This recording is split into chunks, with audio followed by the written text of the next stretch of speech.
buenas noches, o debería decir buenos días, o veron aquí. Antes de comenzar nuestro viaje por lo desconocido, cuéntenme, ¿en qué parte del mundo están y qué hora es en este preciso momento? Porque no importa si es de día o de noche donde estén, las historias de terror que tengo para ustedes hoy oscurecerán hasta el día más claro. Mi nombre es Roberto, y por 12 años trabajé como velador nocturno en un panteón aquí en Guadalupe, donde siempre he vivido. Siempre fui un hombre práctico, de esos que creen solo en lo que pueden ver y tocar. Fantasmas, espíritus, esas cosas siempre me parecieron tonterías de gente supersticiosa. Escogí ese trabajo justamente porque pagaba bien y no me molestaba la soledad. Mientras la ciudad dormía, yo caminaba entre las sepulturas con mi lámpara, verificando que todo estuviera en orden, que no hubiera vándalos o rateros tratando de robarse las flores y adornos de las tumbas. Era un trabajo sencillo, 3 rondas por noche, una a las 10 de la noche, otra a la 1 de la madrugada y la última a las 4. Entre las rondas, me quedaba en la caseta pequeña de la entrada, leyendo el periódico, tomando café o simplemente observando el movimiento de la calle a través de la ventanita. Mi familia nunca entendió mi elección, pero para mí tenía sentido. Buen sueldo, tranquilidad, y siempre me gustó el silencio de la madrugada. El panteón donde trabajaba era viejo, construido en los años 40, con esas avenidas anchas bordeadas por cipreses altos que hacían sombras largas hasta durante el día. Durante la noche, con solo el alumbrado público de la calle y mi lámpara, el lugar tomaba una atmósfera diferente, pero nunca me molestó. Yo conocía cada rincón, cada tumba, cada árbol, sabía dónde el piso estaba disparejo, dónde había hoyos en la tierra, dónde las ramas bajas me podrían pegar en la cabeza si no ponía atención. Era mi territorio, mi dominio, y me sentía completamente seguro ahí. Los muertos nunca me han hecho daño, siempre le decía a mi esposa cuando se quejaba de mi trabajo. Son los vivos de los que debemos tener miedo, no los muertos. Esa era mi filosofía, y me sirvió bien durante todos esos años. Mi rutina era siempre la misma. Llegaba a las 9:30 de la noche, saludaba al velador del turno de la tarde, recibía el reporte del día, generalmente nada del otro mundo, solo visitantes normales y tal vez algún jardinero que se había quedado hasta más tarde. A las 10 en punto, hacía mi primera ronda, caminando por las avenidas principales, verificando que todos los portones internos estuvieran cerrados con llave, que no hubiera nada fuera de lugar. La segunda ronda, a la 1 de la madrugada, era más minuciosa. Checaba el fondo del panteón, donde estaban las tumbas más viejas y donde a veces aparecía gente tratando de robarse los adornos de bronce o mármol.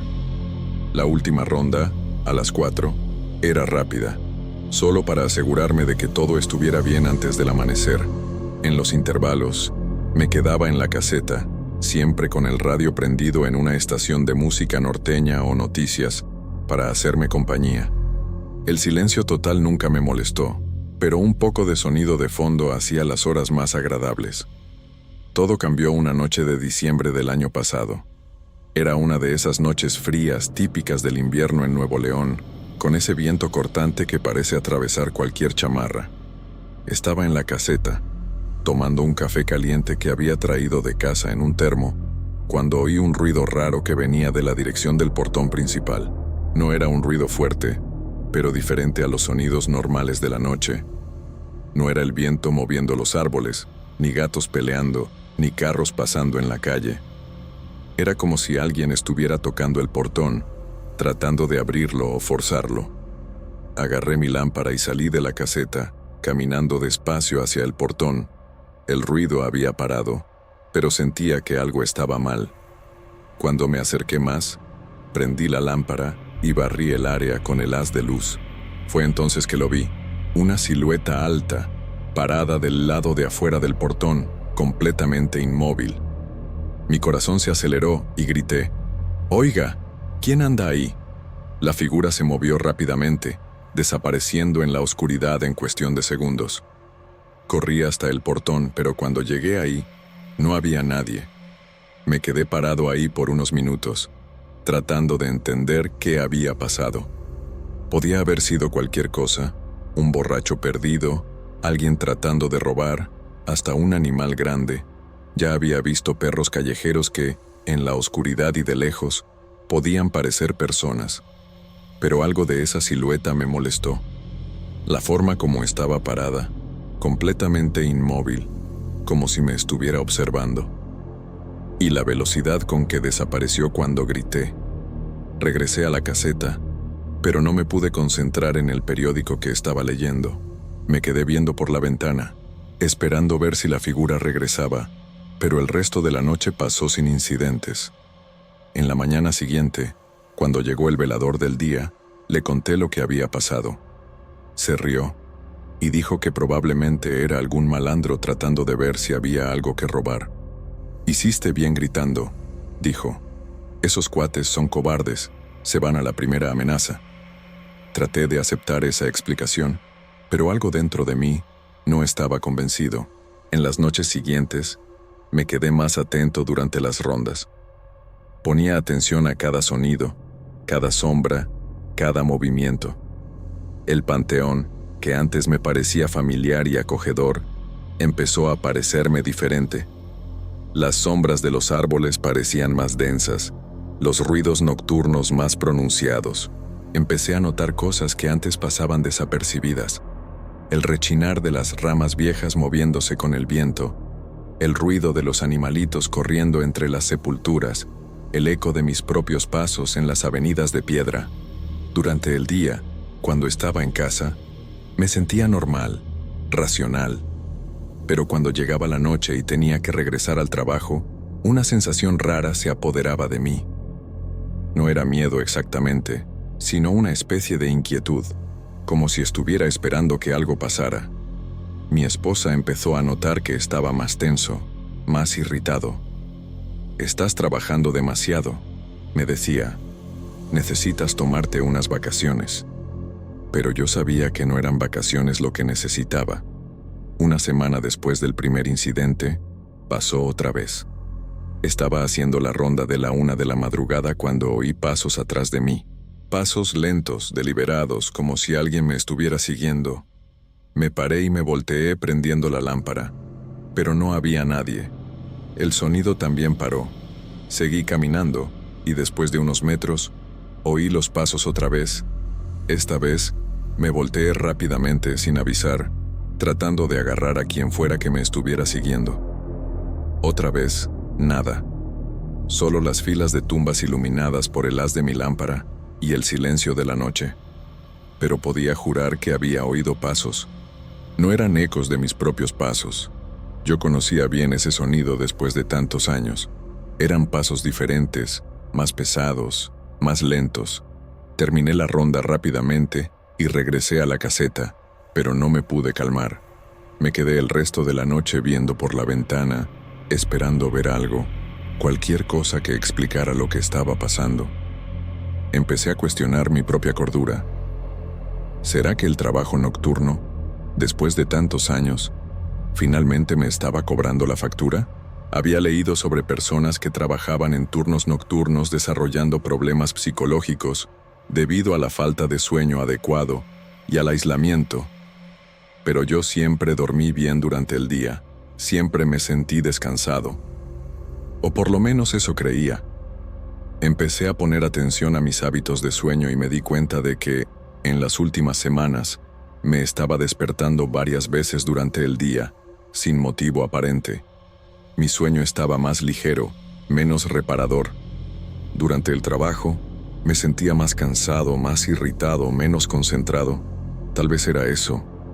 Tal vez mi mente me estaba jugando bromas debido al cansancio acumulado. Esa explicación me tranquilizó por unos días, y traté de mejorar mis hábitos de sueño, creando un ambiente más oscuro y silencioso en el cuarto, evitando café antes de dormir. Pero los incidentes siguieron. A veces eran sonidos, pasos, susurros, el ruido de algo siendo arrastrado por el piso. Otras veces eran sombras que veía con el rabillo del ojo. siempre desapareciendo cuando volteaba la cabeza para ver directamente. Una noche, vi una figura caminando entre las tumbas en el área más vieja del panteón. Era una silueta oscura, moviéndose lentamente entre las sepulturas. Corrí hacia la figura, gritándole que se parara, pero cuando llegué al lugar, no había nadie. Solo las lápidas viejas, cubiertas de musgo y desgastadas por el tiempo. Busqué huellas en la tierra húmeda, por cualquier señal de que alguien hubiera estado ahí, pero no encontré nada. Nada más que mis propias huellas, marcadas en el lodo. Me senté en una de las lápidas y me quedé ahí por unos minutos, tratando de entender qué me estaba pasando. ¿Será que me estaba volviendo loco? ¿Será que años de soledad y trabajo nocturno finalmente me estaban afectando de una forma que no podía controlar? Decidí platicar con mi supervisor, el señor Martínez, un hombre de 60 años que trabajaba en la administración del panteón desde hacía más de 20 años. Era una persona práctica, como yo, y siempre había sido justo conmigo. Saqué cita con él un jueves por la tarde y le conté todo lo que estaba pasando. Me escuchó pacientemente, sin interrumpirme, haciendo algunas anotaciones en un cuaderno viejo. Cuando terminé se quedó callado por unos momentos. Después dijo: «Roberto, eres un buen empleado. Nunca hemos tenido problemas contigo, pero el trabajo nocturno es pesado, especialmente en un lugar como este. Ya he visto otros veladores pasar por situaciones parecidas». Me contó sobre un velador anterior que había trabajado en el panteón en los años 90 y que también había reportado experiencias raras. Al final, pidió cambio al turno del día, dijo Martínez.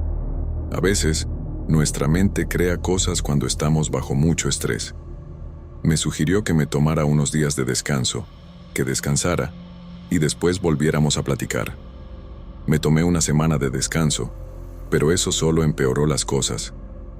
Durante el día, en casa, no podía dejar de pensar en el panteón. Me quedaba imaginando qué estaba pasando ahí durante la noche. Si el velador suplente estaba viendo las mismas cosas que yo veía. Mi esposa notó que estaba más ansioso, más irritado. No me podía concentrar en nada, ni en la tele, ni en los periódicos, ni en las pláticas en casa. Todo lo que quería era regresar al trabajo, enfrentar lo que fuera que estuviera pasando, demostrarme a mí mismo que no me estaba volviendo loco. Cuando regresé al trabajo, el lunes siguiente, me sentía más determinado. Había decidido que iba a documentar todo lo que pasara, anotar cada incidente, cada sonido raro, cada sombra sospechosa. Si me estaba volviendo loco, por lo menos tendría un registro de cómo estaba pasando. Si había algo realmente raro en el panteón, iba a descubrir qué era. Compré un cuaderno chiquito y empecé a anotar todo. Lunes 23:15. Ruido de ramas quebrándose en el área noreste. Nada de viento fuerte. Martes 1:30. Sombra moviéndose entre las tumbas de la sección C. Desapareció cuando prendí la lámpara. Miércoles 3:45. Pasos atrás de mí durante la ronda. Pararon cuando me paré. Empezaron otra vez cuando seguí caminando. Después de 2 semanas haciendo esas anotaciones, tenía páginas y páginas de incidentes. Cuando releí todo, me di cuenta de un patrón. Los eventos siempre pasaban cuando estaba solo, siempre en las áreas más oscuras del panteón, siempre cuando estaba más cansado. Eso me hizo pensar que tal vez Martínez tenía razón. Tal vez era todo producto del cansancio, del estrés, de la soledad.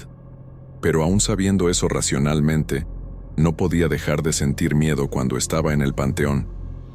Mi cuerpo reaccionaba a los sonidos y sombras como si fueran amenazas reales, aun cuando mi mente trataba de decirme que era todo imaginación.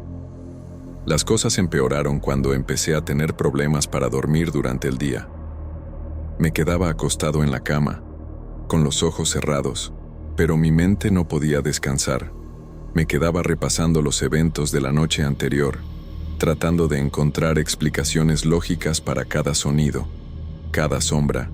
Cuando finalmente lograba dormirme, tenía sueños raros, sueños donde estaba en el panteón, pero era diferente, más grande, más oscuro, lleno de pasillos y pasajes que nunca había visto antes.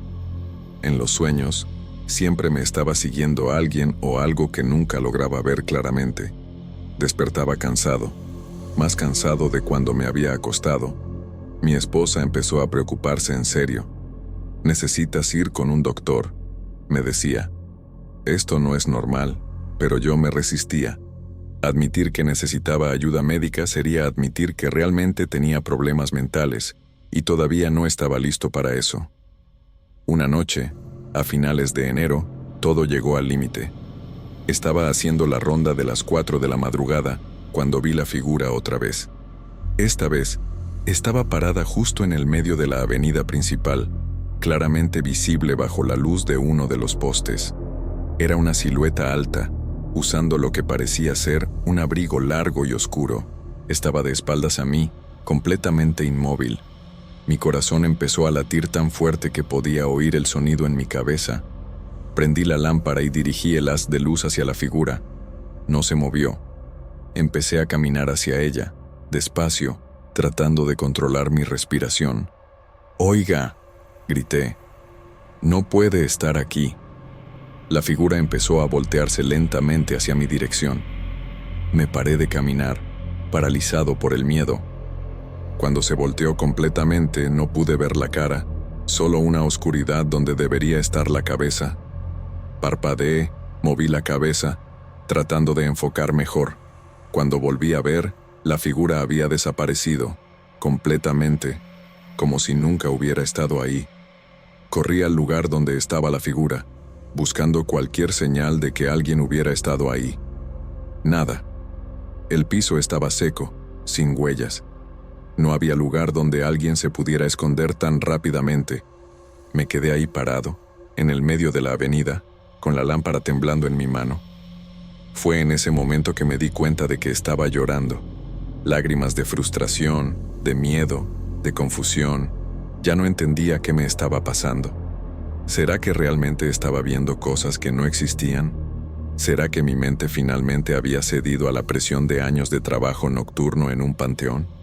Regresé a la caseta y me quedé sentado ahí hasta el amanecer, sin poder hacer nada más. Cuando llegó el velador del día, inmediatamente se dio cuenta de que algo estaba mal. «¿Estás bien, Roberto?», preguntó. «Parece que viste un fantasma». La ironía de la frase me hizo reír, pero era una risa amarga, sin humor. Esa mañana, antes de irme a casa, busqué a Martínez otra vez. Le conté sobre el incidente de la noche anterior, sobre cómo ya no podía distinguir entre lo que era real y lo que era imaginación. Me escuchó con preocupación y, al final, dijo: «Roberto, creo que necesitas una licencia médica. Esto no es normal y me tienes preocupado». Me dio el teléfono de un psicólogo que atendía a empleados del municipio y me dijo que sacara cita lo más pronto posible. «No hay ninguna pena en buscar ayuda», dijo. «Lo importante es que te cuides». Salí de su oficina sintiéndome derrotado. Después de 12 años de trabajo, después de siempre haber sido el empleado confiable y estable, me estaban mandando con un psicólogo porque ya no podía hacer mi trabajo sin ver cosas que no existían. Saqué la cita para la semana siguiente, pero seguí trabajando. No tenía opción. Necesitaba el dinero. Y todavía había una parte de mí que esperaba que las cosas regresaran a la normalidad. Pero no regresaron. Si acaso, empeoraron. Empecé a oír voces, susurros bajitos que parecían venir de todas las direcciones al mismo tiempo. Nunca podía entender lo que decían, pero el tono siempre era amenazante. Siempre me dejaba con los nervios de punta. Empecé a evitar ciertas áreas del panteón durante las rondas, especialmente la sección más vieja, donde los incidentes parecían ser más frecuentes. Pero aún evitando esas áreas, todavía sentía como si me estuvieran observando, siguiendo, amenazando por algo que no podía ver o entender. Mi desempeño en el trabajo empezó a declinar. Siempre estaba cansado, siempre nervioso, siempre viendo por encima del hombro. La consulta con el psicólogo fue reveladora, pero no de la forma que esperaba. Doctor, Ramírez era un hombre calmado, de mediana edad, que me hizo muchas preguntas sobre mi trabajo, mis hábitos de sueño, mi estado emocional. Después de una hora de plática, me explicó sobre los efectos del trabajo nocturno prolongado en la salud mental. El aislamiento, la privación de sueño, el ambiente estresante, todo eso puede llevar a alucinaciones, paranoia, ansiedad severa, dijo. No significa que te estés volviendo loco, significa que tu cerebro está reaccionando a un estrés prolongado de una forma que está afectando tu percepción de la realidad. Me recetó unos medicamentos para la ansiedad y me sugirió que considerara cambiar de trabajo. A veces, la única solución es quitar a la persona del ambiente que está causando el problema, dijo. Salí del consultorio sintiéndome un poco mejor, pero también más confundido. Si todo era producto del estrés y el cansancio, ¿por qué se sentía tan real? Empecé a tomar los medicamentos y ayudaron. Podía dormir mejor durante el día, y mi ansiedad disminuyó. Pero algunos incidentes en el panteón siguieron, tal vez con menos frecuencia, tal vez menos intensos, pero todavía estaban ahí. Todavía oía pasos, todavía veía sombras, todavía sentía como si me estuvieran observando. La diferencia era que ahora tenía una explicación médica para todo eso, y también buscaba no quedarme viendo, vigilando. Cuando sentía algo raro me decía, es solo el estrés, es solo mi mente jugándome bromas, pero aún sabiendo eso, no podía dejar de sentir miedo. Mi cuerpo todavía reaccionaba como si las amenazas fueran reales, aun cuando mi mente racional me decía que no lo eran. Cuando sentía que podría ver algo a la derecha, simplemente no volteaba, me alejaba de ahí. Después de 3 meses de tratamiento, doctor, Ramírez me sugirió que pidiera cambio a otro trabajo. Puedes seguir tomando medicamentos y haciendo terapia, dijo, pero mientras sigas trabajando en ese ambiente, va a ser difícil recuperarte completamente. Tenía razón, y yo lo sabía, pero la idea de dejar el panteón me aterrorizaba tanto como la idea de quedarme. Era mi trabajo desde hacía 12 años. Estaba muy acomodado. ¿Qué otro trabajo conseguiría con mi edad y experiencia? Prefería aguantar a hueso toda esa situación, pero encontrando formas de no sentirme solo. Hoy, 6 meses después del primer incidente, todavía trabajo en el panteón. Todavía tomo los medicamentos. Todavía hago terapia. Todavía lucho contra mi propia mente todas las semanas. Siempre llevo un radio para estar escuchando, así no me siento solo. También adopté un perro, que siempre llevo al trabajo conmigo. Me las he arreglado, y ha funcionado.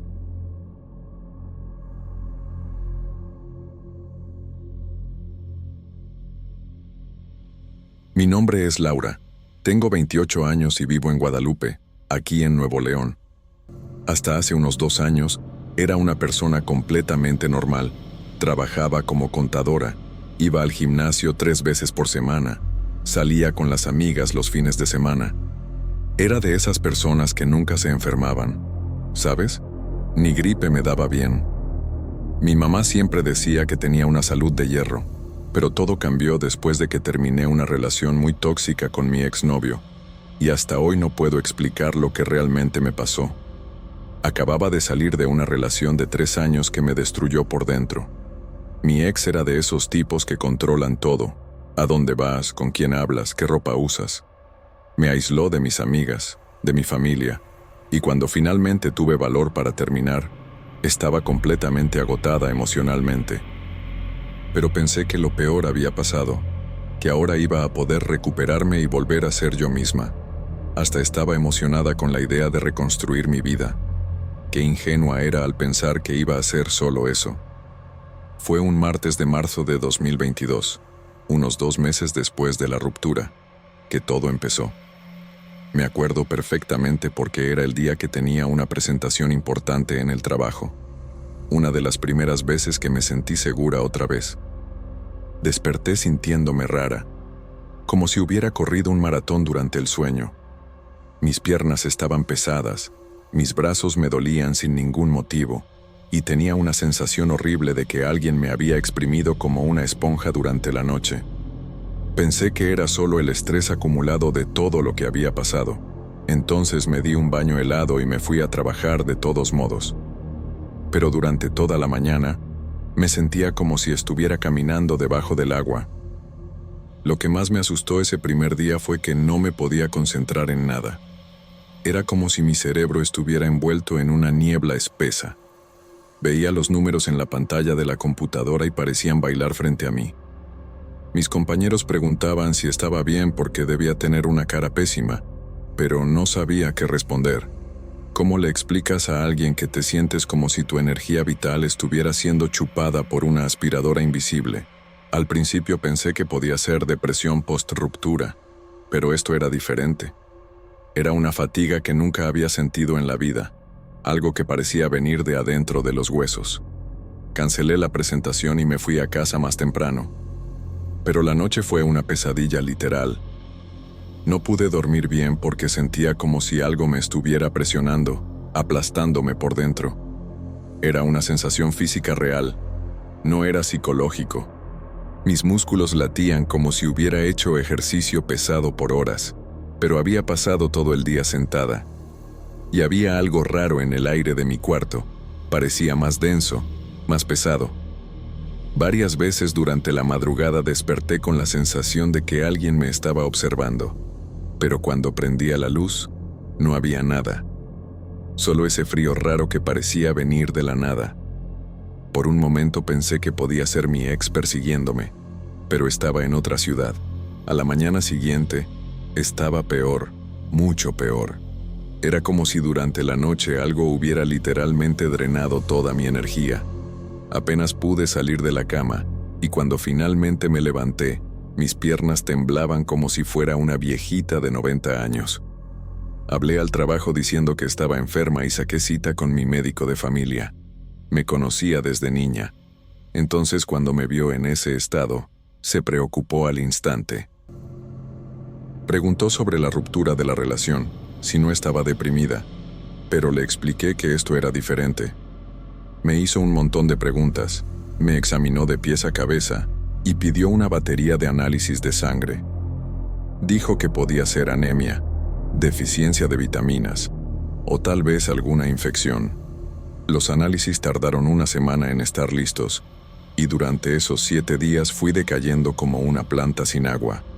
Cada día que pasaba, me sentía más débil, más vacía.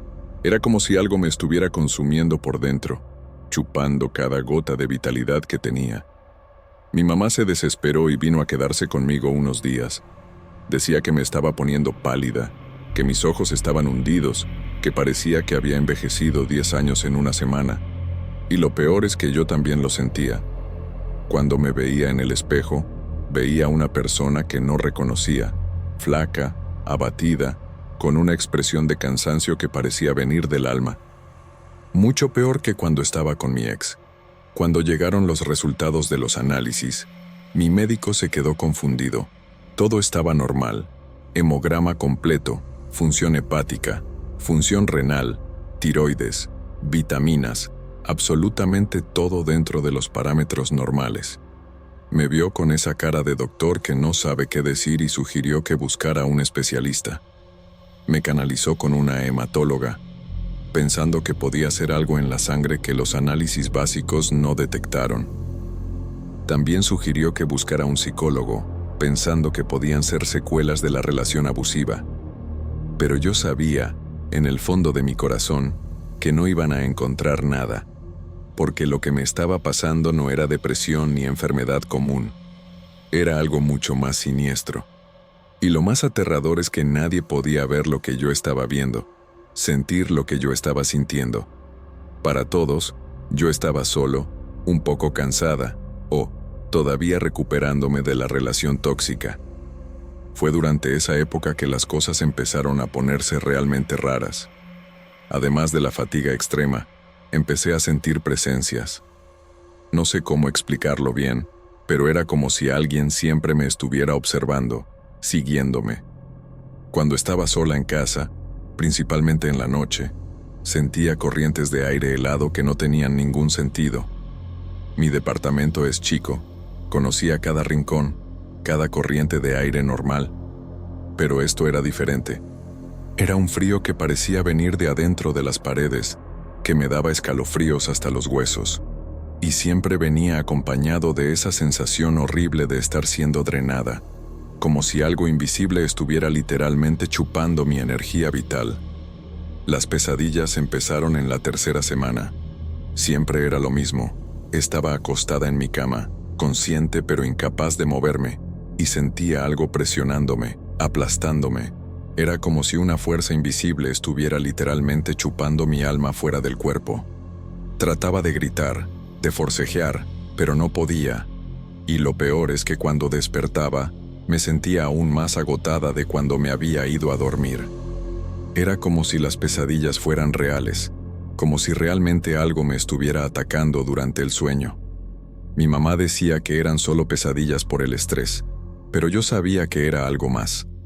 Durante el día, las cosas no mejoraban. Empecé a ver sombras con el rabillo del ojo, principalmente cuando estaba más débil.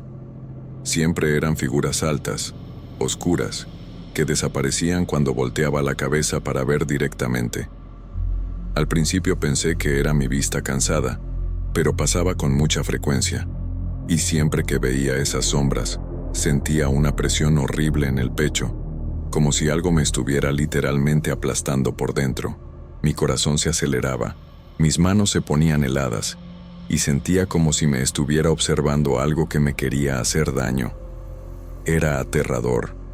Lo que más me desesperaba era que nadie se tomaba en serio lo que me estaba pasando.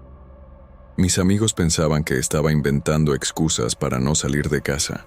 Mi familia pensaba que era depresión o trauma de la relación abusiva. Los doctores insistían que era estrés o ansiedad. Pero yo conocía mi propio cuerpo, sabía cuando algo estaba mal. Y esto no era ansiedad común. Era como si algo me estuviera literalmente matando de a poquito, consumiéndome de adentro hacia afuera.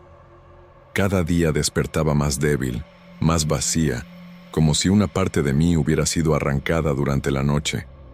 Fue entonces que una amiga de mi familia, una señora que siempre trabajó como curandera, vino a visitarme.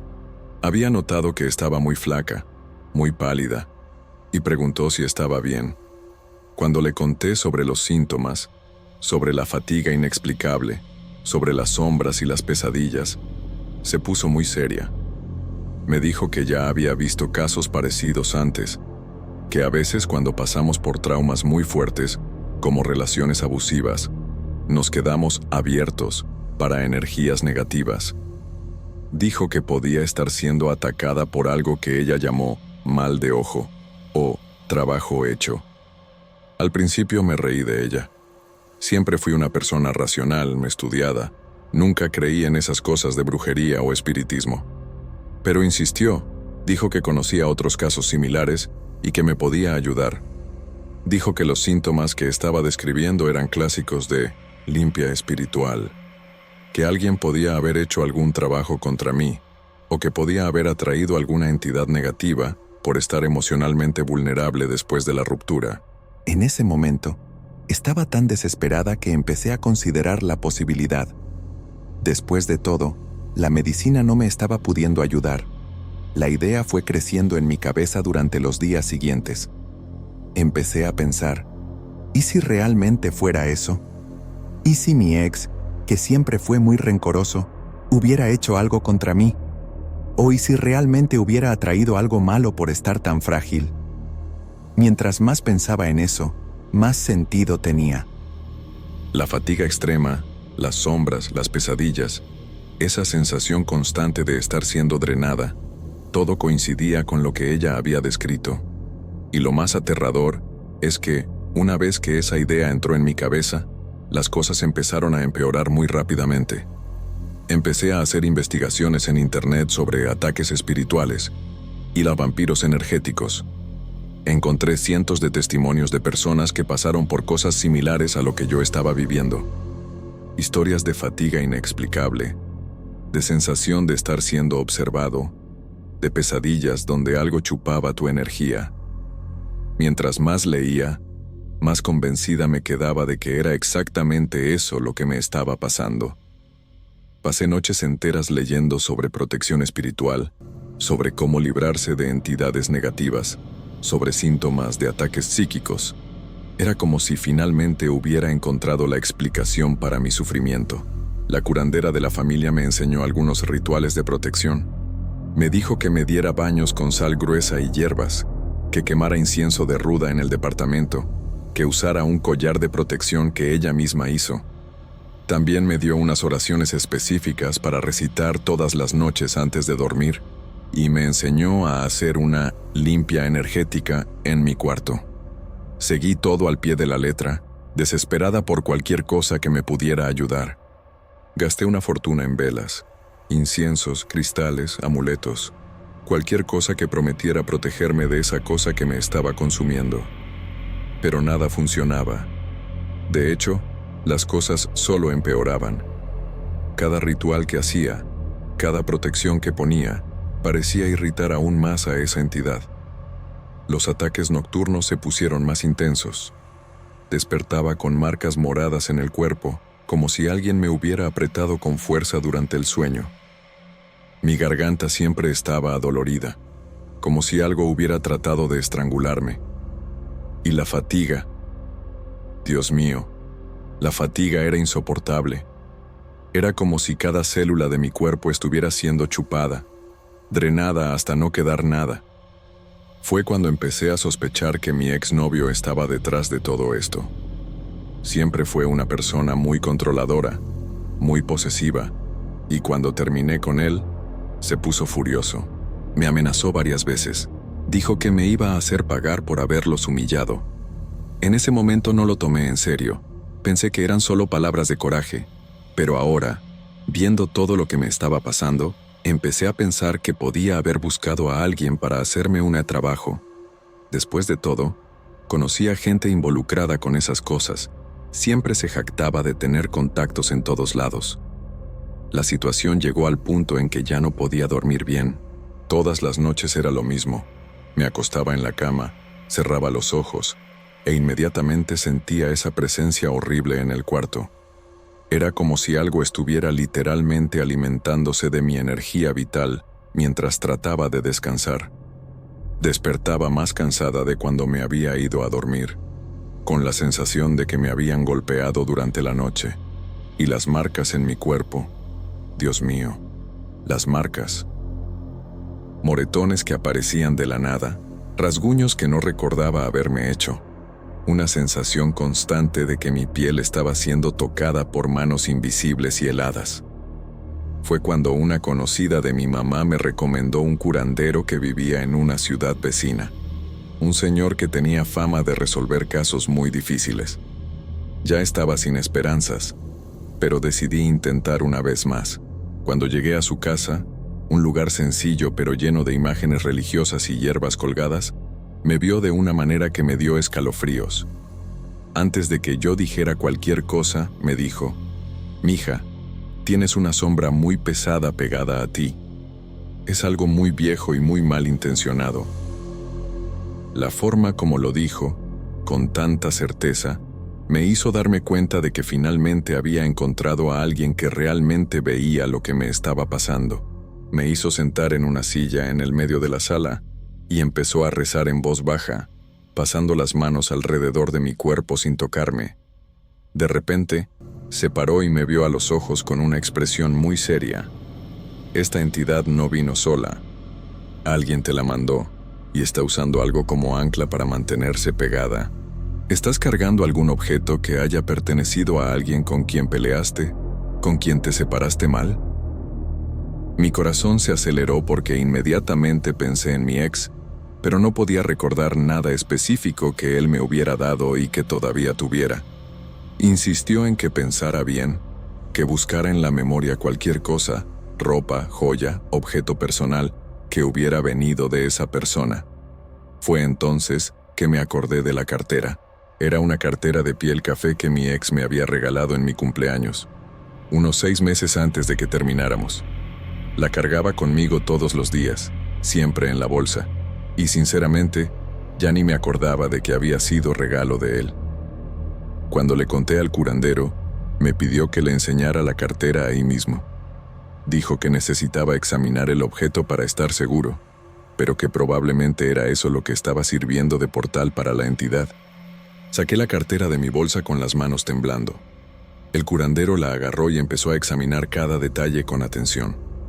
Abrió todos los compartimentos, pasó los dedos por la piel, olió el material. De repente, se paró en uno de los bolsillitos internos y frunció el ceño. Aquí hay algo.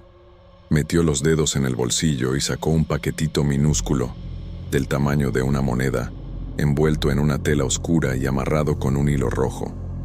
Yo nunca había visto eso en mi vida. El paquetito estaba escondido en un doblez del forro, en un lugar donde nunca tocaba. Cuando el curandero abrió el paquetito, salió un olor horrible, como si fuera algo podrido mezclado con incienso. Adentro había una mezcla rara, parecía tener cabello, tierra, algunas hierbas secas y unos polvitos de colores diferentes. Examinó todo con cuidado y después me vio con una expresión grave. Esto es trabajo pesado. Alguien te hizo un hechizo muy fuerte. Fue entonces que me acordé. Cuando mi ex me dio la cartera, dijo que había puesto algo especial adentro para darme suerte. En ese momento me pareció tierno. Pensé que era algún papelito romántico o algo así. Nunca imaginé que pudiera ser esto. Le conté al curandero sobre lo que mi ex había dicho, que era para atraer suerte. Movió la cabeza negativamente. Esto no es para atraer suerte para nada. Esto es para drenar, para chupar tu energía vital. Mira nada más los ingredientes. Me enseñó cada elemento de la mezcla, explicando que eran sustancias usadas específicamente en trabajos de dominación y vampirismo energético. Tu exnovio planeó esto muy bien. Te dio la cartera sabiendo que la ibas a cargar todos los días, y puso este paquete como ancla para la entidad que te mandó. Sentí una rabia y un asco tan grandes que casi vomito ahí mismo. Pensar que durante todos esos meses estuve cargando esa cosa maldita conmigo, que cada día estaba alimentando el hechizo que me estaba matando de a poquito, era repugnante. Y lo peor es que mi ex había hecho eso a propósito. Había planeado destruirme desde el momento que me dio la cartera. Probablemente ya estaba pensando en terminar conmigo, o ya sabía que yo iba a terminar con él, y preparó esa venganza anticipada. El curandero dijo que iba a quemar el paquetito inmediatamente para romper la conexión, y que después me iba a hacer una limpia completa. Esto explica todo. ¿Por qué empezaron los síntomas después de la ruptura? ¿Por qué ningún doctor podía diagnosticar? ¿Por qué sentías esa presencia constante? La entidad estaba pegada a ti a través de ese objeto que cargabas todos los días.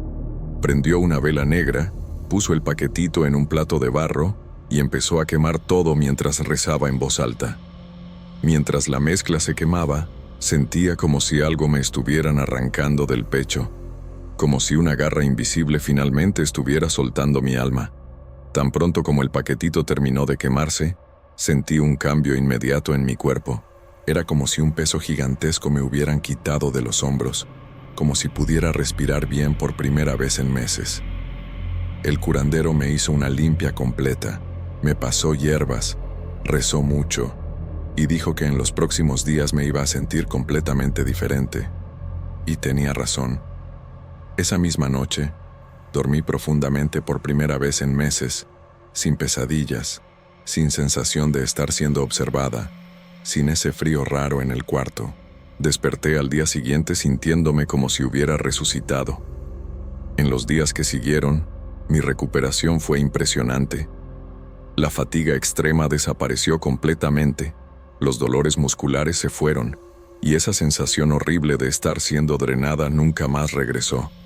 Las sombras con el rabillo del ojo dejaron de aparecer, las pesadillas se acabaron, y por primera vez en meses pude salir de casa sin sentir que me estaban siguiendo. Regresé al trabajo, retomé mi rutina normal, y en pocas semanas me estaba sintiendo como la persona que era antes de que todo esto empezara. Era como si esos meses de terror hubieran sido solo una pesadilla muy larga. Lo más impresionante es que nunca más tuve ningún tipo de problema relacionado con eso. Simplemente paró, de la noche a la mañana, como si nunca hubiera pasado. Quemé la cartera también, por precaución, y me deshice de cualquier cosa que mi ex me hubiera dado.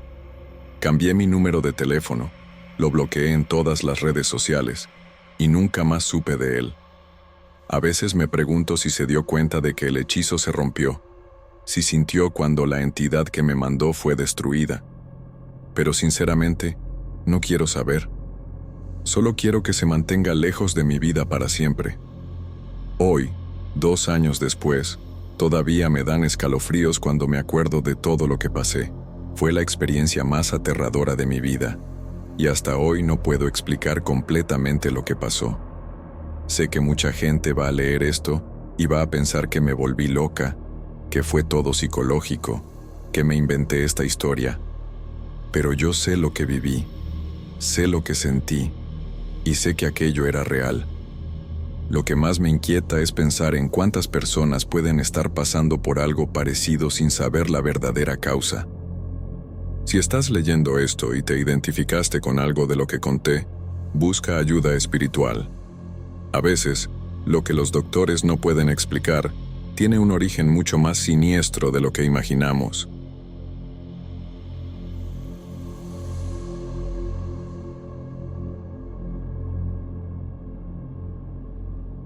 Mi nombre es Diego y trabajo como director funerario aquí en Guadalupe, Nuevo León, desde hace más de 15 años.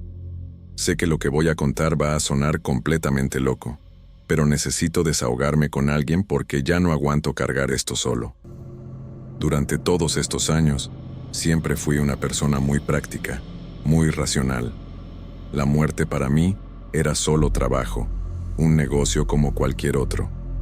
Veía los cuerpos como piezas de un rompecabezas que tenía que armar para entregar un producto final a los familiares. Nunca tuve problema con eso, nunca me afectó emocionalmente.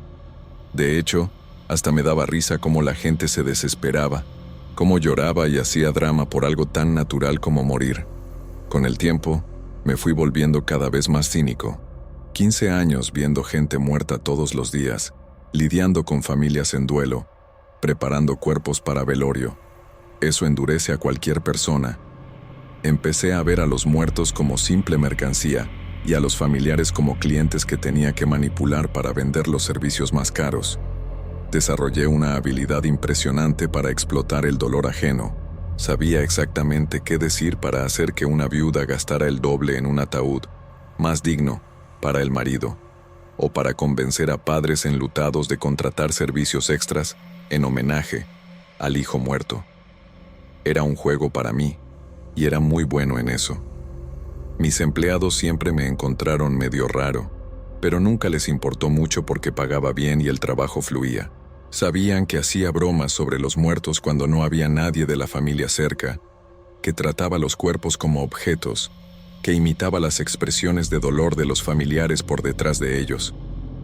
Algunos hasta se reían conmigo, otros fingían que no veían. Pero nadie nunca me confrontó directamente. Después de todo, yo era el jefe, y al final del día, todos querían mantener el trabajo. Creía que era listo, que había encontrado la forma perfecta de lidiar con un trabajo que dejaría traumatizadas a otras personas. Lo que no sabía es que esa actitud iba a tener consecuencias. Y no estoy hablando de consecuencias sociales o profesionales. Estoy hablando de algo mucho más siniestro, mucho más personal. Algo que me hizo cuestionar todo lo que creía que sabía sobre la vida, la muerte y lo que pasa después de que dejamos de respirar. Porque aparentemente, los muertos no son tan pasivos como yo pensaba, y no les gusta nada que los falte al respeto quien debería cuidarlos con dignidad. Todo empezó hace unos 6 meses, una tarde de jueves que recuerdo perfectamente. Había llegado un cuerpo de un hombre de unos 50 años que había muerto de infarto. La familia estaba devastada. Era el papá de 3 niños chicos. Murió de la nada. Dejó a la esposa sin saber cómo iba a mantener a los chavos. Mientras preparaba el cuerpo en la sala de embalsamamiento, No pude resistir a hacer algunos comentarios. «Órale, compadre», le dije al difunto. «Se murió muy joven, ¿no? Debió haber cuidado mejor el corazón. Ahora su señora se va a tener que arreglar sola con los escuincles». Me reía de la situación, encontrándole gracia a la ironía de la vida. Fue exactamente en ese momento que pasó algo que cambió todo. Estaba ajustando la corbata del muerto cuando una de las herramientas pesadas que están en la mesa, un martillo que uso para ajustar algunas cosas en los ataúdes, se cayó justo a mi lado, pasando a pocos centímetros de mi cabeza. El ruido fue ensordecedor en esa sala silenciosa. Mi corazón se aceleró, pero en el momento lo racionalicé. La mesa debía estar desnivelada. El martillo estaba mal apoyado. Esas cosas pasan. Agarré la herramienta, la puse de vuelta en su lugar y seguí trabajando.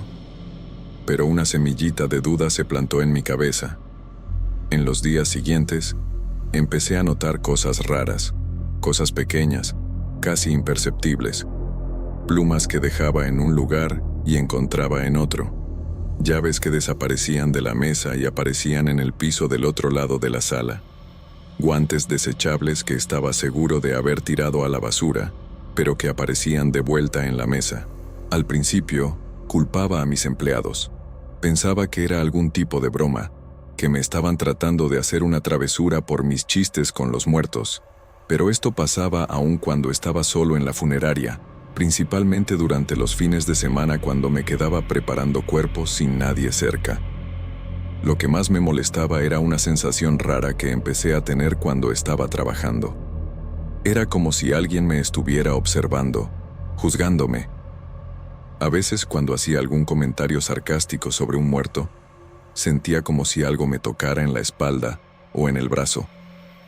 Al principio eran toques ligeros, casi imperceptibles, que atribuía a mi imaginación o al cansancio. Pero con el tiempo, esos toques se fueron poniendo más fuertes, más insistentes. Era como si algo invisible estuviera tratando de llamar mi atención, regañarme por mi comportamiento, y siempre pasaba en los momentos en que estaba siendo particularmente irrespetuoso con los muertos.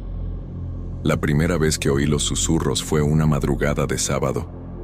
Estaba trabajando solo, preparando el cuerpo de una señora mayor que había muerto de cáncer. La familia había pedido un velorio de cajón abierto. Entonces estaba haciendo un trabajo más cuidadoso en el maquillaje, tratando de disimular los estragos que la enfermedad había hecho en su cara. Mientras trabajaba, empecé a hacer mis comentarios habituales. «Órale, abuelita, el cáncer no tuvo piedad de usted, ¿verdad? Voy a tener que usar mucho polvo para esconder esta cara de calavera». Fue entonces que oí, muy bajito, casi como un suspiro: «Desgraciado». Me paré al instante, miré alrededor de la sala, pero no había nadie. Pensé que era mi imaginación, pero el susurro había sido tan claro, tan cerca de mi oído, que me dio escalofríos. Como siempre fui una persona escéptica, que nunca creyó en nada sobrenatural. Decidí probar si aquello era real o si me estaba volviendo loco. Las próximas veces que me quedé solo con los muertos, empecé a provocar deliberadamente, haciendo comentarios aún más crueles e irrespetuosos de lo normal. «¿Y qué tal, difuntito? ¿Cómo está siendo la experiencia de estar muerto? Apuesto a que se está arrepintiendo de no haber cuidado mejor su salud, ¿no?». Quería ver si realmente iba a pasar algo o si había sido solo coincidencia. Y para mi sorpresa y terror, las reacciones fueron inmediatas y mucho más intensas. Objetos volaban de las mesas, sentía empujones violentos, y los susurros se ponían furiosos. «Para allá, maldito, vas a pagar». Mientras más provocaba, peor se ponía. Era como si esas entidades, o lo que fueran, estuvieran perdiendo la paciencia conmigo. Los toques se transformaron en pellizcos dolorosos que dejaban marcas moradas en mi piel. Los susurros se pusieron más fuertes, más amenazantes, y empezaron a revelar cosas íntimas sobre los muertos que yo no debería saber.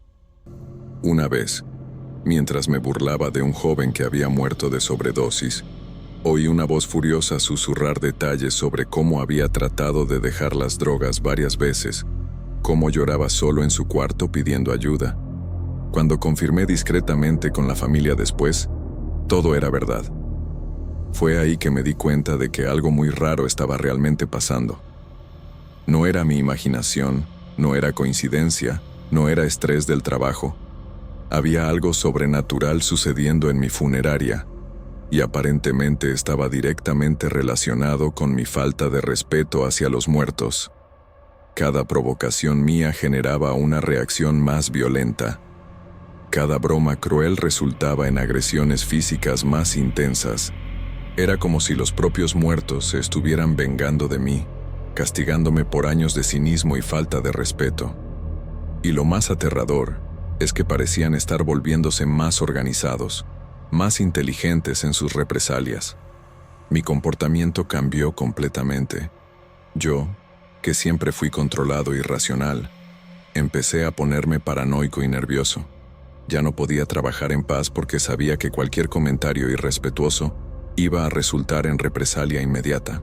Pero al mismo tiempo, una parte perversa de mí seguía probando los límites, haciendo provocaciones para ver hasta dónde podían llegar esas entidades. Era como si fuera adicto a confirmar que aquello era real, aún sabiendo que cada prueba resultaba en más sufrimiento para mí. Empecé a usar camisas de manga larga para esconder las marcas moradas de los pellizcos invisibles. La situación se puso tan intensa que decidí instalar cámaras de seguridad en la sala de preparación. Quería tener evidencias de lo que estaba pasando. Quería demostrarme a mí mismo que no me estaba volviendo loco. Pero cuando revisaba las grabaciones, lo que veía era aún más aterrador de lo que imaginaba. Las cámaras me mostraban siendo empujado, agredido y atormentado por fuerzas completamente invisibles. Aparecía gritando de dolor, tropezándome, siendo pellizcado por algo que no existía en las imágenes. Era como ver una película de terror, donde yo era el protagonista siendo atacado por fantasmas que solo yo podía sentir. Fue entonces que paré completamente con las provocaciones. No porque hubiera desarrollado respeto por los muertos, sino porque estaba aterrado con la intensidad de las represalias. Cada sesión de prueba dejaba mi cuerpo más golpeado y mi mente más alterada. Me di cuenta de que había metido con algo muy más allá de mi comprensión, algo que no seguía las reglas del mundo racional que conocía. Los muertos no eran pasivos como siempre pensé. Estaban conscientes, sentían cuando los faltaban al respeto, y tenían formas de vengarse que nunca imaginé que fueran posibles. A partir de ese día, empecé un proceso que solo puedo describir como un intensivo de pedir perdón. Llegaba más temprano a la funeraria y me quedaba hasta más tarde, dedicando tiempo para platicar con cada cuerpo que estaba bajo mi cuidado. Pedía perdón sincero por todos los años de falta de respeto. Explicaba que ahora entendía que todavía estaban ahí, que todavía podían oírme. Perdóname por haberme burlado de ti, decía. Perdóname por no haberte tratado con la dignidad que merecías. Al principio, las palabras salían forzadas, pero con el tiempo, el arrepentimiento se volvió genuino. Cambié completamente mi forma de trabajar. En lugar de ver a los muertos como objetos, empecé a tratarlos como personas que merecían respeto y cuidado. Platicaba con ellos mientras trabajaba, explicaba lo que estaba haciendo, pedía permiso antes de cada procedimiento. Voy a arreglar su corbata ahora, señor. Disculpe si mis manos están frías, señora. Parecía locura para quien veía desde afuera, pero yo sabía que me estaban oyendo, y gradualmente sentí que empezaron a perdonarme. Los susurros furiosos se transformaron en murmullos más suaves, casi comprensivos. Con las familias, también cambié radicalmente. En lugar de tratar de explotar su dolor para vender servicios más caros, empecé a realmente preocuparme por ellas. Ofrecía descuentos para quien no podía pagar, dedicaba tiempo extra para dejar a los muertos con la mejor apariencia posible y trataba cada velorio como si fuera de un miembro de mi propia familia. Descubrí que había una satisfacción profunda en ayudar a las personas en el momento más difícil de sus vidas, en lugar de tratar de lucrar con su vulnerabilidad. Todavía trabajo como director funerario, pero soy una persona completamente diferente. Mis empleados notaron el cambio. Dicen que soy más calmado, más respetuoso, más humano. Las familias que atiendo también perciben la diferencia. Recibo cartas de agradecimiento, recomendaciones y a veces hasta visitas de personas que quieren agradecer por el cuidado que tuve con sus seres queridos. Descubrí que hay una belleza profunda en ayudar a las personas a despedirse de quienes aman, en cuidar a los muertos, como si fueran mis propios familiares. Los muertos me enseñaron, a través del terror y la retribución, que la vida continúa más allá del cuerpo y que todos nosotros, vivos o muertos, merecemos ser tratados con dignidad y amor.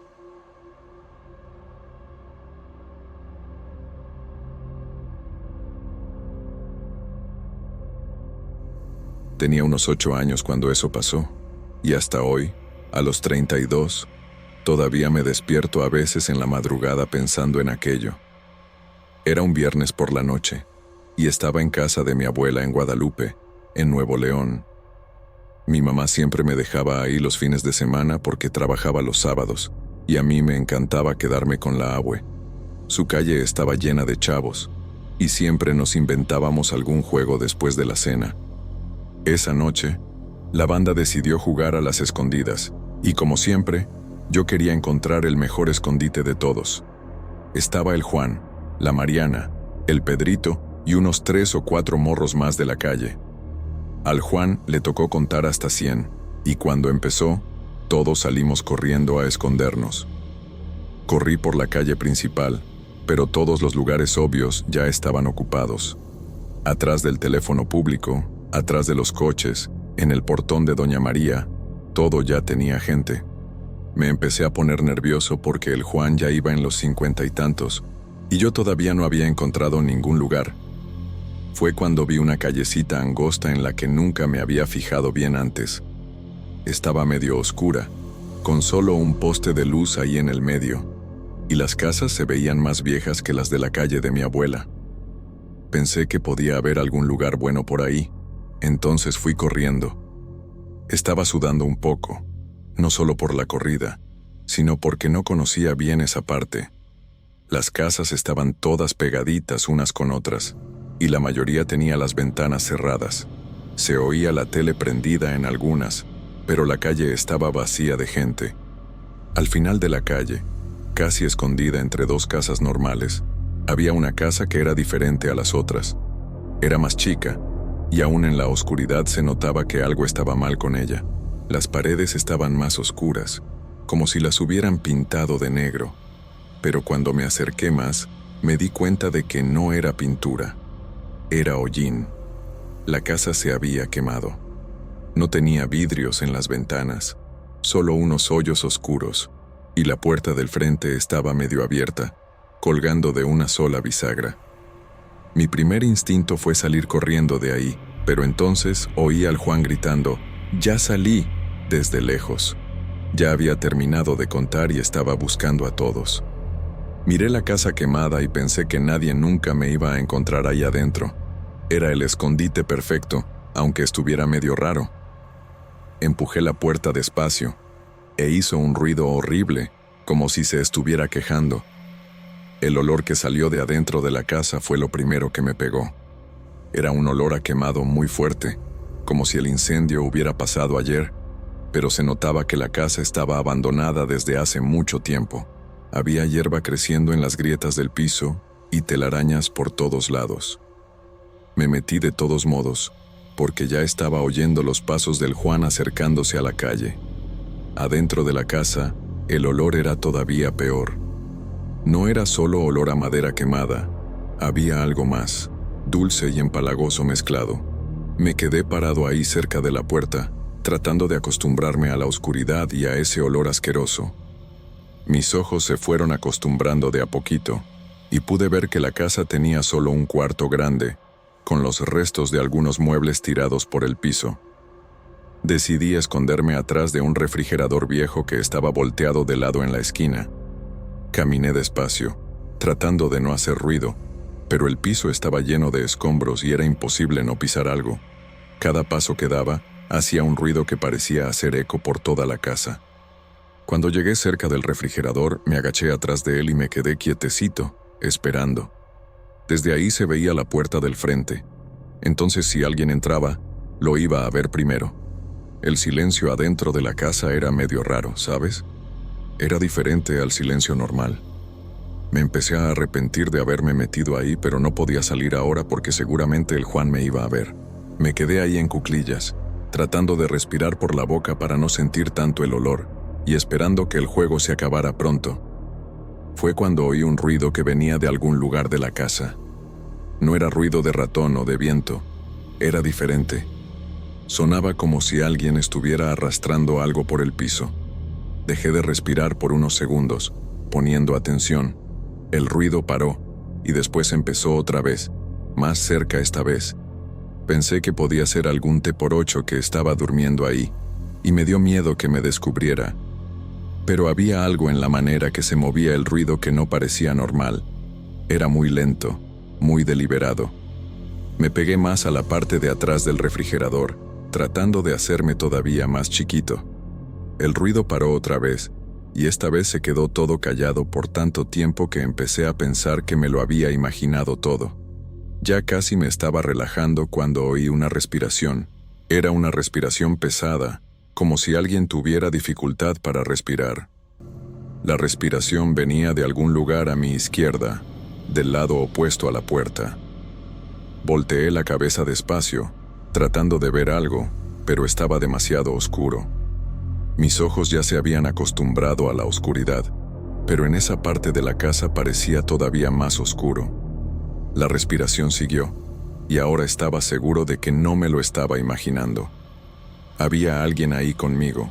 Me puse a pensar en cómo iba a salir de ahí sin que me vieran, pero para llegar a la puerta, tendría que pasar muy cerca de donde venía el sonido.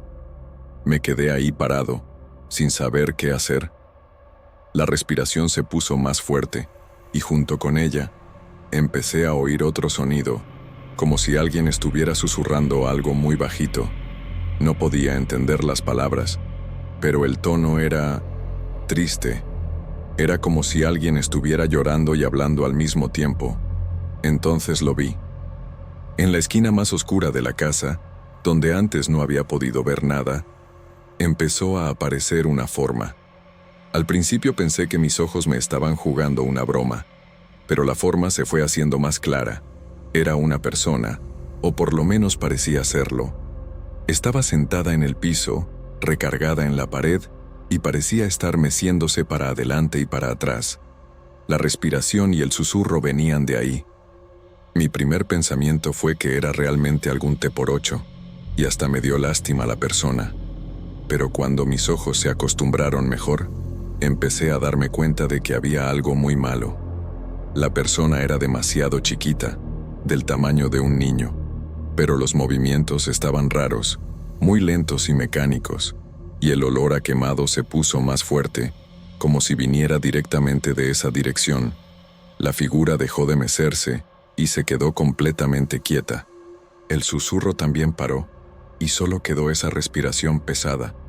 Yo estaba aguantando la respiración, con miedo de hacer cualquier ruido, pero estaba tan nervioso que estaba seguro de que se iba a dar cuenta. Fue cuando la figura empezó a voltear la cabeza hacia mi dirección. El movimiento fue muy lento, como si tuviera dificultad, y conforme volteaba, empecé a ver el perfil de su cara. Aún en la oscuridad, se notaba que había algo muy malo. La cara no tenía la forma correcta. Era como si estuviera derretida o deformada. Cuando terminó de voltear la cabeza y se quedó viendo directamente hacia mí, vi sus ojos. Eran 2 puntos brillantes en el medio de esa cosa deformada y parecían estar mirándome de una manera que me dio mucho miedo. En ese momento, supe que sabía que yo estaba ahí. No sé cómo, pero tenía la certeza absoluta de que me estaba viendo. Su cara era horrible, toda quemada y deformada, con pedazos de piel que parecían haberse derretido y solidificado otra vez. Donde debería haber cabello, solo había algunos pelos pegados al cuero cabelludo quemado. La boca estaba abierta, pero no de manera normal. Era como si los labios se hubieran quemado y ya no pudieran cerrarse bien. Y de ahí venía esa respiración pesada y un sonido que ahora me daba cuenta de que no era susurro. Era gemido, un gemido bajo y constante, como si estuviera sintiendo dolor. No podía moverme ni un centímetro. Era como si mi cuerpo se hubiera olvidado de cómo funcionar. Lo único que podía hacer era quedarme ahí, viendo esa cosa horrible que me estaba viendo de vuelta. Entonces empezó a moverse. No se levantó, pero empezó a arrastrarse por el piso hacia mi dirección. El sonido que había oído antes era exactamente eso, ella arrastrándose por el piso. Sus brazos parecían funcionar, pero las piernas no. Entonces usaba los brazos para jalarse. Con cada movimiento, el gemido se ponía más fuerte, y el olor a quemado se ponía más fuerte. Yo quería correr, quería gritar, quería hacer cualquier cosa, pero mi cuerpo no obedecía. Era como si estuviera atrapado ahí, obligado a ver esa cosa acercándose a mí. Se movía despacio, pero con determinación, y sus ojos nunca se apartaron de mí. Conforme se acercaba, podía ver más detalles de la cara quemada, y cada detalle era peor que el anterior. Había lugares donde se veía el hueso por debajo de la piel quemada, y otros donde la piel tenía un color raro, medio morado y medio negro. Cuando estaba como a 2 metros de mí, por fin pude moverme. Fue como si algo adentro de mí se hubiera roto, y de repente estaba corriendo. Ni me acuerdo de haberme levantado, solo me acuerdo de estar corriendo hacia la puerta, tropezándome con los escombros, pegándome con todo. Atrás de mí, el gemido se puso más fuerte, casi un grito, y oí el sonido de ella arrastrándose más rápido, tratando de seguirme. Llegué a la puerta y la empujé con tanta fuerza que se soltó de la bisagra y se cayó al piso. Salí corriendo por la calle, sin voltear para atrás, sin parar a respirar. Corrí hasta la calle de mi abuela, donde encontré al Juan y al resto de la banda todavía buscando a los otros. Cuando me vieron, se dieron cuenta de que algo estaba mal. Estaba sudando mucho, temblando, y probablemente blanco como papel. El Juan preguntó qué había pasado, pero no podía hablar. Me quedé el resto de la noche despierto, acostado en la cama de mi abuela, pensando en lo que había visto. Traté de convencerme de que había sido imaginación, que el miedo y la oscuridad me habían hecho ver cosas que no existían. Pero sabía que no era verdad. Yo había visto esa cosa, había sentido el olor, había oído los sonidos. Al día siguiente, traté de regresar a la calle para ver la casa otra vez, pero no pude encontrarla. Busqué por toda el área, pero era como si la calle hubiera desaparecido. Le pregunté a mi abuela sobre casas quemadas en la región, y me contó que años atrás había habido un incendio en una casa donde vivían una mamá y una hija. La niña había muerto quemada, y la mamá había quedado muy lastimada, pero había sobrevivido. Quedó desfigurada y nunca más la vieron en la región después de que salió del hospital. Mi abuela dijo que la casa había sido demolida, pero cuando le pregunté dónde era, no supo decirme exactamente. Nunca más jugué a las escondidas en la noche. De hecho, evité salir de casa después de que oscureciera por mucho tiempo. Mis papás pensaron que era solo una etapa, pero yo sabía que no era eso. Cada vez que cerraba los ojos, veía esa cara quemada viéndome. Cada vez que olía a quemado, aunque fuera solo comida en el fuego, me ponía nervioso al instante. Me tardé años en poder platicarle esto a alguien, y cuando finalmente le conté a mi mamá, dijo que debía haber tenido una pesadilla muy vívida. Pero yo sé que no fue pesadilla. Estaba despierto, estaba ahí y vi esa cosa. A veces me pregunto si todavía anda por ahí arrastrándose por casas abandonadas, buscando niños perdidos. A veces, cuando paso por algún lugar que huele a quemado, siento como si me estuvieran observando, y siempre que eso pasa, acelero el paso y no volteo para atrás. Hoy en día, cuando le cuento esta historia a alguien, la mayoría de la gente dice que fue imaginación de niño, que el miedo y la oscuridad me hicieron ver cosas. Entiendo por qué piensan eso. Y a veces hasta me gustaría que fuera verdad. Sería mucho más fácil creer que todo fue imaginación que aceptar que existe algo por ahí que no debería existir. Pero yo sé lo que vi, yo sé lo que sentí, y yo sé que aquello era real. Tal vez fue el espíritu de la niña que murió en el incendio. O tal vez fue la mamá, que nunca pudo superar la pérdida y el dolor. O tal vez fue alguna otra cosa, algo que no tengo nombre para darle. Lo que sé es que cambió algo en mí esa noche. Desde entonces, creo que existen cosas en este mundo que no podemos explicar, cosas que es mejor no buscar y no encontrar.